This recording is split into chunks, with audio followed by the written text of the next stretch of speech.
Fala pessoal, bem-vindo ao Contemplação, pequeno bate-papo gostoso, bate-papo despretensioso, que sou eu aqui, meu nome é Vitor Soares, eu não tenho muito o que fazer e resolvi fazer um podcast, resolvi falar sobre as coisas da vida. Não sei muito bem sobre o que eu vou falar sempre, mas geralmente eu escolho um tema geral. Hoje vocês viram aí pelo título do episódio que eu quero falar sobre 1984, aquele livraço do George Orwell, que é o livro que eu terminei de ler ontem, por isso que eu tô na gana de falar, de conversar sobre ele, por mais que aqui não seja bem uma conversa.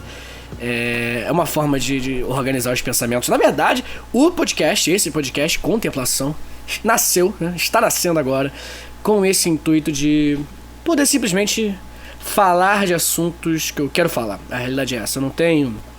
Se você acha que eu era pouco narcisista, você acabou de descobrir que eu era mais narcisista ainda, porque eu vou falar sobre os assuntos que eu quiser aqui, sabe? É muito bom falar, pra quem tem a experiência de conversar bastante sabe disso. Falar sobre as coisas que você tem interesse ajuda você a organizar os pensamentos, ajuda você a pensar melhor sobre as coisas, né? Como se você pegasse algum assunto, né, subjetivo, e você organizasse ele bonitinho, deixasse, né, para você conseguir torná-lo didático, né? Você tem que torná-lo objetivo para você. Para ser didático para a pessoa que está falando, tem que ser 10 vezes mais didático para você mesmo, sabe? Você tem que estar muito bem resolvido com o assunto para poder falar dele.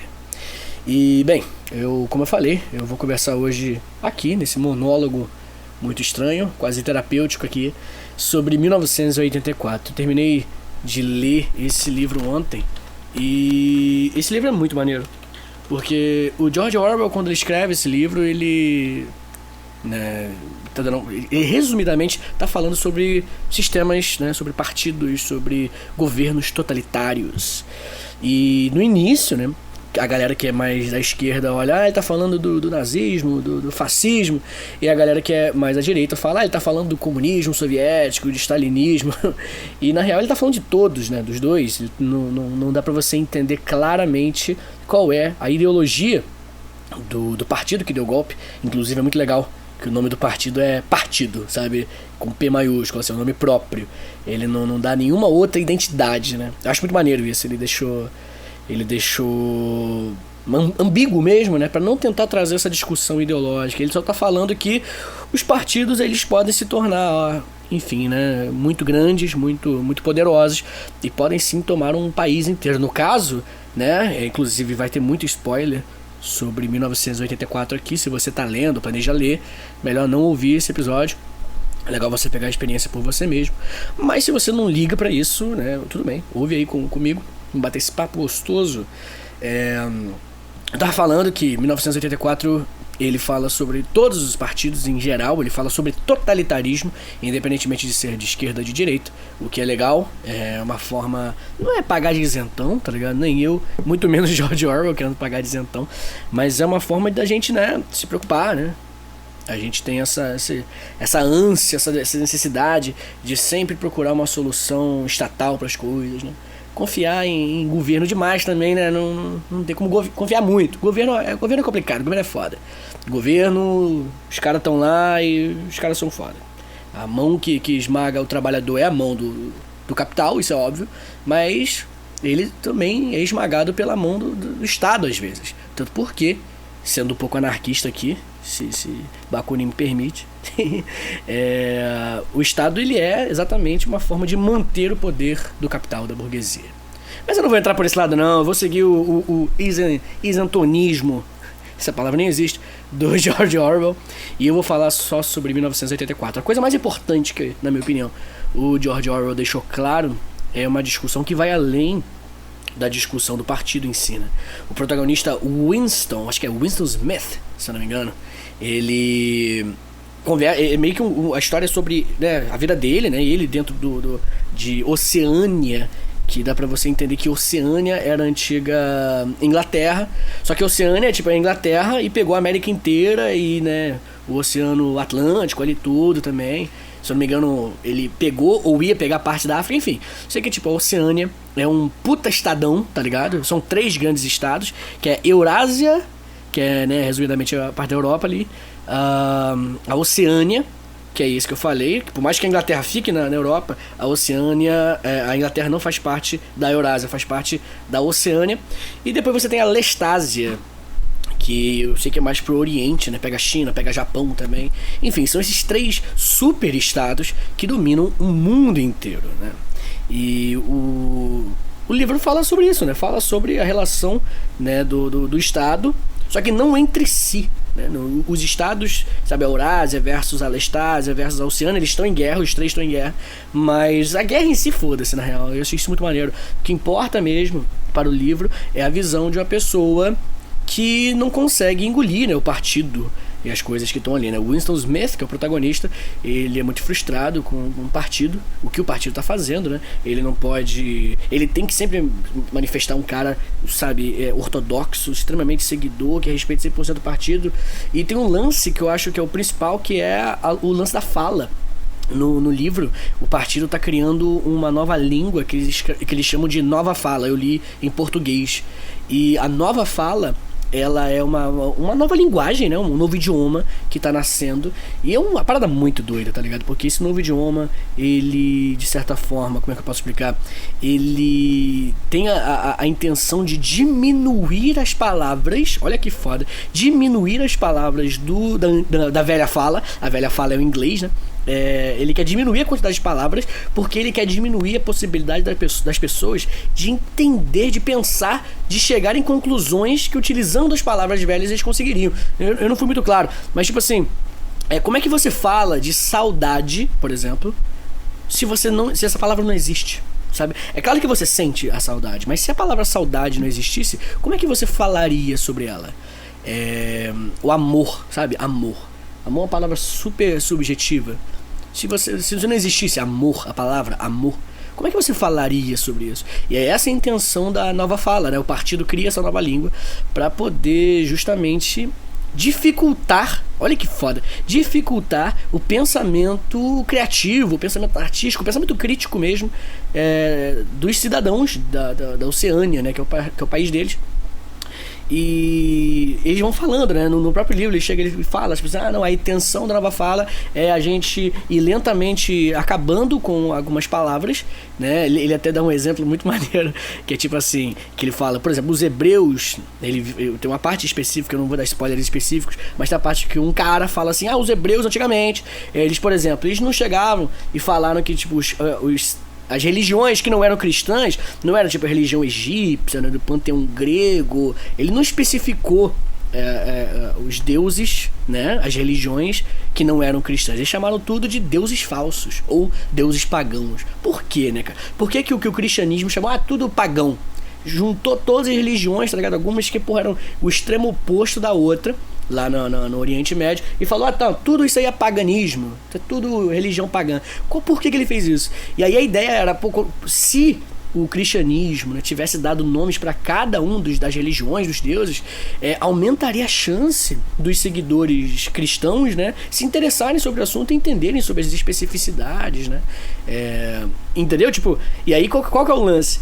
Ele acabou com a possibilidade, né, cortando palavras, ele acaba com a possibilidade de você pensar sobre isso. Isso é muito foda, cara. Eu fiquei maluco quando eu li essa página, porque eu fiquei tipo, caralho, tipo, eu cheguei nessa conclusão, quantas coisas a gente não entende só porque a gente não deu um nome ainda, sabe? Será que o correto é entender alguma coisa e dar o nome pra essa coisa? Ou é o contrário, tá ligado? E se for o contrário? E se for, tipo assim, você meio que percebe alguma coisa, dá um nome pra essa parada, e aí você, a partir daquilo ali, vai desenvolvendo aquele conceito e tal, tá ligado? Imagina um sentimento que você tá sentindo agora, que não tá no vocabulário, não tá no dicionário, na verdade, não tem essas palavras. Como é que você fala sobre ela? Como é que você fala sobre esse seu sentimento, tá ligado? Cara, eu fiquei maluco, assim. Eu tenho um filósofo que fala muito disso, né? Filosofia da linguagem, que é o Wittgenstein. Wittgenstein é um alemão muito doido. A Alemanha sempre produz uns brother muito fora da curva, né? A Alemanha é muito estranha. Bem, eu ia falar também, eu anotei os tópicos, né, sobre o que eu ia falar sobre 1984. Sim, uma coisa que eu gostei, né, que traz aquela discussão da língua ser viva, né? Por exemplo, as palavras, na verdade, agente, até, não sei, 50, 60 anos, eu tô chutando aqui, mas eu sei que antigamente ela não existia, esse termo agente, no sentido de a gente vai lá em casa depois, sei lá, a gente vai jogar bola, a gente vai na praia. Por quê? Porque a espaço gente era como se fosse um erro, né? Gramatical. O correto era só você sempre conjugar em terceira pessoa. Nós iremos para minha casa, nós iremos jogar bola, sabe? Aí você tem que flexionar o verbo ir, né? Enfim, flexionar todos os verbos porque você tá na terceira pessoa, né? Nós jogaremos futebol, tá ligado? Você tem que flexionar as palavras. E aí, como a galera começou a usar a gente, você não precisa flexionar. Tipo, a gente vai jogar futebol. A gente vai à praia, né? E isso, como era muito fácil, isso trouxe aquela discussão, né, cara? Tipo, poxa, as pessoas falam errado e o dicionário, né, a língua portuguesa vai abraçando esses erros de gramática. Mas o lance, né, e muitas pessoas criticam, né, falam que não, a gente não pode aceitar os erros. E eu sempre vejo linguistas, né, professores de português usando o termo a língua é viva. Né? A língua é viva, você vai construindo a linguagem. E é verdade, tá ligado? E esse livro me chegou nessa conclusão. Lógico que eu já concordava antes, mas sabe quando você concorda e fala, não vou pensar sobre isso, foda-se, tô cagando, tô pensando nas paradas aqui. Mas quando eu li isso, pra mim ficou tipo, 100% claro. A língua é viva, as palavras mudam porque o mundo muda. Não tem como você enrijecer as palavras se o mundo não é rígido. Porque as palavras servem pra quê? Pra explicar o mundo. Cara, isso é muito maneiro, tá ligado? Tipo, quando a gente fala, sei lá, esses termos que ficaram na moda nos últimos anos, né? Tipo, briefing, mindset, tá ligado? Que geralmente é um lance que a gente vem de fora, né? Geralmente vem da gringa, alguém usa essa palavra, a gente joga pra cá, né? Isso, ok, né? Óbvio que isso é muito coisa de colonizado, de país colonizado. Mas ao mesmo tempo, cara, tem o seu significado próprio, sabe? Briefing. Quando você fala briefing, né? Sabe, quando você vai dar meio que um resumo pro seu cliente. Aliás, o seu cliente vai dar pra você o briefing, que é ele falar, eu quero sei lá, fazer uma logomarca, fazer uma música, fazer algum trabalho artístico, sei lá. Chega assim, eu quero uma música que seja uma música meio nostálgica. Isso é o briefing, tá ligado? Por que a gente usa briefing? Por que ele não fala, me dá umas ideias aí? Sei lá por quê. Mas o que eu aprendi com 1984 é que a gente usa essas palavras porque elas significam melhor o que a gente quer dizer. E é isso. Não tem nada de errado. Cara, esse lance da nova fala pra mim é inexplicável, assim. Pra mim o maior lance de longe é o maior lance do 1984. De longe mesmo, assim. Sabe, o partido político lá, boladão, querendo acabar. Olha que foda. Querendo acabar com o vocabulário, com algumas palavras. Por quê? Porque acabando com as palavras, ele vai impedir as pessoas de, né, se comunicarem, de se expressarem com essas palavras. E aí elas não vão conseguir nem pensar. Olha que foda. Elas não vão, tipo, não ter coragem pra discordar do partido, nem nada do tipo. Não é isso, brother. É outro nível que eu tô falando. Os caras não vão conseguir pensar em algo que não seja seguir o partido cegamente. Puta que pariu, isso é muito foda. O George Orwell é absurdo. Bem, tem uma parada muito legal também, uma discussão muito próxima. O livro, assim, ele começa meio chatinho, tá ligado? Vou ser sincero. Até, acho que 50%, 60% do livro, que eu leio no Kindle, né? Não sei qual página era, não. E até 60%, acho que 50% do livro, que acontece uma parada foda. E daí, dos 60% até o final, é rapidinho. Você nem vê voar. Você nem vê o tempo. Quando você vê, acabou o livro. Mas nessa parte foda do livro, essa segunda parte do livro que eu gosto mais, tem uma coisa também que o cara fala muito que é muito foda, que ele fala, mano, existe alguma coisa fora da mente humana.